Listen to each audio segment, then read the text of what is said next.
hotuba ya Mheshimiwa Governor Susan Kihika. Viongozi wa kaunti, viongozi waliochaguliwa, viongozi wa kijamii, wageni mashuhuri, mabibi na mabwana. Ni heshima kubwa kuwa nanyi leo tunapoadhimisha siku ya Madaraka, siku ambayo miaka 62 iliyopita tulijipatia utawala wetu wa ndani. Ni kutokana na hii mwaka wa 1963 tulipata kujitawala wenyewe. Hii ikiwa ni hatua muhimu kuelekea uhuru wetu miezi 6 baadaye. Shukrani za dhati kwa juhudi na mapambano ya baba zetu na waanzili wa taifa hili. Malengo ya kuiondoa nchi yetu katika ujinga, maradhi na umaskini ilianza siku hii. Katika safari hii tumekumbana na changamoto za kijamii, kiuchumi, kimaarifa, kisiasa na za kitamaduni ambazo zimelazimisha kila utawala kubadili mkondo. Miongoni mwa mageuzi mengi yaliyotekelezwa ni ili kuiweka Kenya kwenye njia ya ukuaji ni ujio wa ugatuzi ambao ulisambaza jukumu la maendeleo kwa serikali za kaunti. Leo tumekusanyika hapa ili kutathmini yale ambayo tumefanikisha kama kaunti katika miaka 3 iliyopita na kupata dhamira ya jinsi ya kutumia rasilimali katika mazingira yetu ili kutimiza kauli mbiu ya Nakuru kama kaunti yenye rasilimali zisizo na kikomo. Kwa hakika, mada ya ukumbusho wa siku ya Madaraka mwaka huu ni uchumi samawati na masuala ya bahari, ambayo inatuelekeza kufungua uwezo wa rasilimali zetu za majini kwa maendeleo endelevu na mageuzi ya kiuchumi ya kaunti yetu kuu ya Nakuru. Kaunti ya Nakuru imebarikiwa kwa njia ya kipekee kwa kuwa na maziwa 6, ziwa Nakuru, ziwa Naivasha, ziwa Elementaita, ziwa Solai, ziwa Oleiden na ziwa Kreta, na kuifanya kuwa kaunti yenye idadi kubwa zaidi ya maziwa nchini Kenya. Uvuvi na jukumu muhimu katika uchumi wa kaunti ya Nakuru kwa kubuni nafasi za ajira, usalama wa chakula na kuongeza mapato pamoja na mchango wake mkubwa katika pato la kaunti. Ili kukuza samaki kama mojawapo ya bidhaa zetu dhamani, tumezingatia ununuzi na usambazaji wa samaki wachanga ili kuongeza idadi ya samaki kwenye maziwa, usambazaji wa nyavu bora, boti na zana zingine za uvuvi pamoja na uanzishaji wa viangulio vya mayai ya samaki. Ingawa hapo awali tuliongeza idadi ya samaki katika ziwa Naivasha, ambapo mwaka wa kifedha uliopita tulitumia shilingi milioni 2.5, ambalo ni ziwa letu kubwa zaidi lenye maji safi.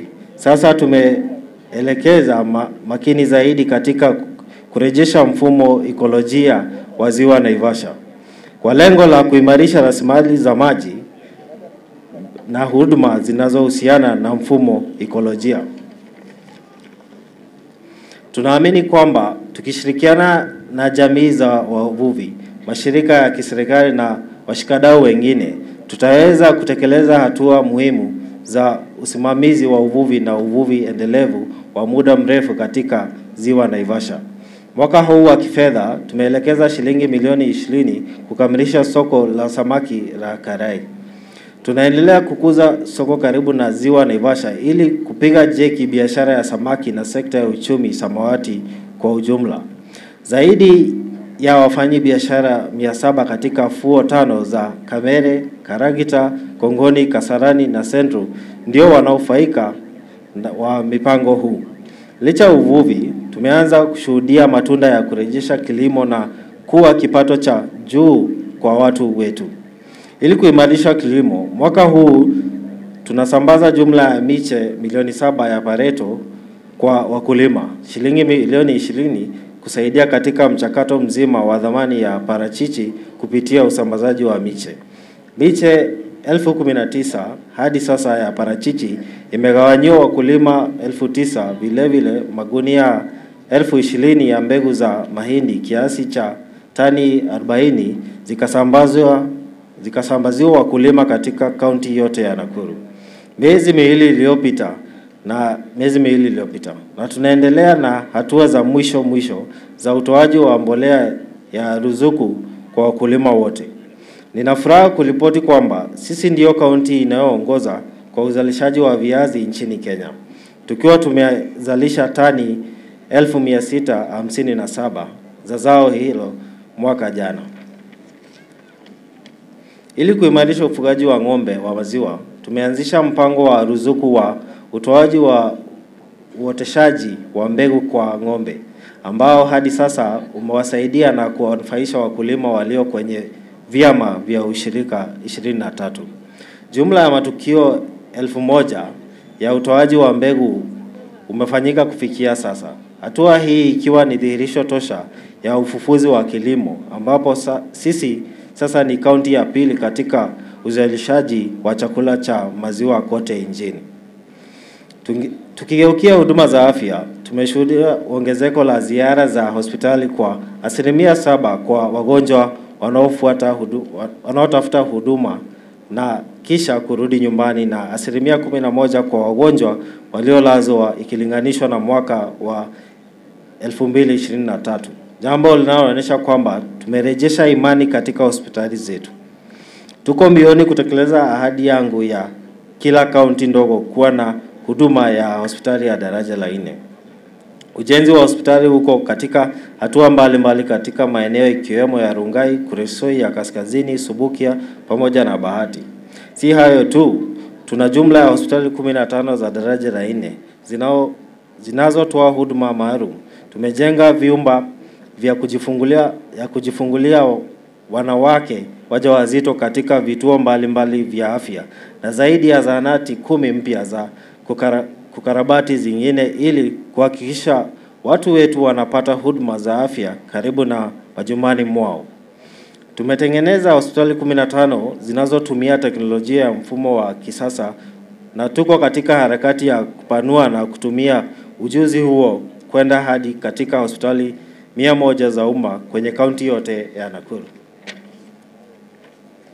Ili kuongeza utoaji wa huduma katika hospitali zetu, tumeajiri jumla ya watoa huduma za afya kwa jamii CHPs 3306. Isitoshe, tumehakikisha upatikanaji wa dawa bila kukatizwa katika hospitali zote za umma kwa mwaka mzima.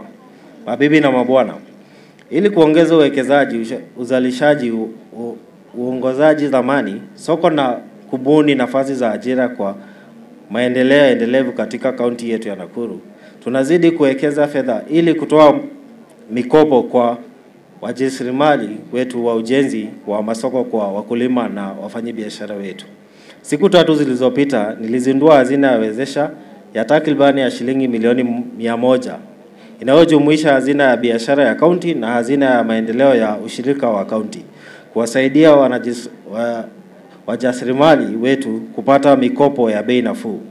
Tayari chama cha akiba cha mikopo SACCOS kama vile Mwaki, Sokoro na vyama vya ushirika kama vile Orenguroni Farmers na Suka zimekopa kwenye hazina hizo. Hii ikiwa ni katika hatua ya kuhimiza vikundi na vya kujisaidia SACCO na vyama vya ushirika kuchukua mikopo ya riba ya chini 8% kwa mwaka kutoka kwa hazina ya biashara ya kaunti na 6% kwa mwaka kwa hazina ya ushirika ili kuanzisha au kukuza biashara zao. Kama njia ya kupiga jeki uzalishaji wa juu na mapato kwa wakulima na wafanyabiashara wetu, tunashirikiana na serikali ya kitaifa tunajenga masoko 18 ya kisasa maeneo ya Dondori, Kabatini, Naivasha, Kuresoi ya Kaskazini, Njoro, Rungai, Elbagon, Gilgil na jijini Nakuru miongoni mwa maeneo mengine ya kaunti yetu. Ili kuhakikisha kuwa wakulima wetu wanapata soko la biashara katika mazingira yao ya kibiashara. Masoko hayo mapya yana vyumba vya barafu vya kuhifadhi bidhaa, vyumba vya kunyonyesha kwa akina mama wanaonyonyesha watoto, vituo vyenye mitandao ya teknolojia ya mawasiliano, mikahawa na kumbi za kijamii. Aidha, tumejenga masoko mapya 14 katika kaunti nzima na kurekebisha makumi ya vibanda vya kuuzia bidhaa za soko. Tumejenga stage 6 za mabasi katika jiji la Nakuru, Naivasha matatu na kimoja huko Gilgil na Molo mtawalia. Kwa kuzingatia jinsia, tumehakikisha kuwa 50% ya vibanda vya biashara vinamilikiwa na wanawake. Upande wa sekta ya elimu, tunazidi kuchukua hatua za kuhakikisha watoto wetu wanapata elimu bora kuanzia umri mdogo, huku vijana wetu waliomaliza elimu ya sekondari wakipata fursa ya kupata ujuzi wa kubadilisha maisha yao. Siku 2 zilizopita, tuliajiri walimu wapya 191 kwa ajira ya kudumu, na kwa wakati huo huo tuliwadhibitisha wengine 306 kwa ajira ya kudumu ambao walikuwa wameajiliwa miaka 2 iliyopita kwa mkataba. Tunaelekeza mpango wa uji katika kaunti nzima ambayo kwa mwaka mmoja uliopita idadi ya wanafunzi wa shule za chekechea imeongezeka kutoka 1059 hadi 1065, idadi ya shule hizo ikipanda kutoka 1003 hadi 1068. Kufikia sasa tumejenga madarasa mapya 127, kukarabati madarasa 16, huku madarasa 628 tukiweka miongoni mwa vitu vingine meza, viti vya wanafunzi na walimu. Tumejenga jikoni 10 pamoja na vyoo 69 vya kisasa kwa ajili ya wanafunzi wetu wa chekechea. Ili kukuza vyoo vya mafunzo ya ufundi na anuai, tumeongeza idadi yake kutoka 33 hadi 40. Tunamlipia kila mwanafunzi karo ya shilingi 30,000, hali ambayo imeongeza usajili wa wanafunzi wanaojiunga na vyuo hivyo hadi wanafunzi 5,400. Zaidi ya yote, tunatoa basari kwa wanafunzi walemavu kutoka familia zisizojiweza walio katika shule za upili, vyuo kuu pamoja na taasisi zingine za elimu ya juu. Mwaka huu jumla ya shilingi milioni 433 ziliwekezwa kwa ajili ya ufadhili huo wa masomo kwa njia ya basari. Mabibi na mabwana, tunafuatilia kwa haraka kuona kuwa miji ya Njoro, Mai Mahiu na Mau Narok inapandishwa hadi kuwa manispaa. Bahati, Salga, Elbagon, Subukia, Orenguron na Kabazi zinapandishwa hadi ya kuwa miji. Madhumuni ya hatua hii ni kuimarisha shughuli ya kijamii na kiuchumi na kuwa mvutio cha maendeleo ya kimiundombinu katika maeneo hayo ya mijini. Ili kumaliza changamoto za umiliki wa ardhi, tunafanya kazi kwa karibu na serikali ya kitaifa kutoa hati miliki kwa wale walio katika mipango ya makazi. Tunapotafuta suluhu kwa wale ambao hawana ardhi.